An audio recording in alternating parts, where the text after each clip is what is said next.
মুফতি রেজাউল করিম পীর সাহেব চরমনায় উপস্থিত আছেন, জেলার নেতৃবৃন্দ, দেওয়ানগঞ্জ বক্সিগঞ্জের নেতৃবৃন্দ সহ সামনে উপবিষ্ট সকল ভোটার ভাই ও বন্ধুগণ, আজকের এই জনসভা অত্যন্ত গুরুত্বপূর্ণ একটি জনসভা।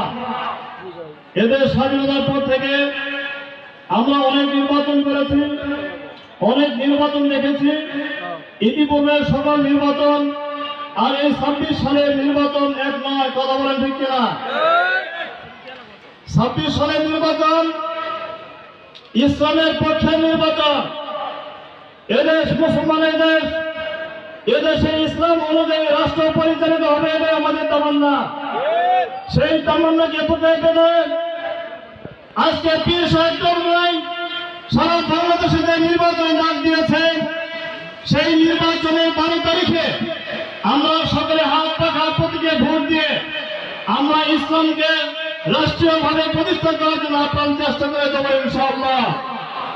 আজকে জামালপুরে দেওয়ানগঞ্জ বক্সিগঞ্জে আমরা যে প্রার্থী দিয়েছি তিনি অত্যন্ত বিচক্ষণ এবং পরিচিত প্রার্থী।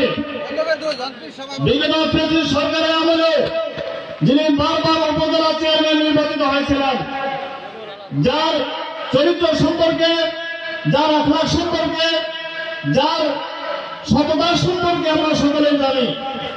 তিনি তার বয়সের শেষের দিকে এসে ইসলামকে মহব্বত করে ভালোবেসে হাত পাখা কান্দারে হয়েছেন।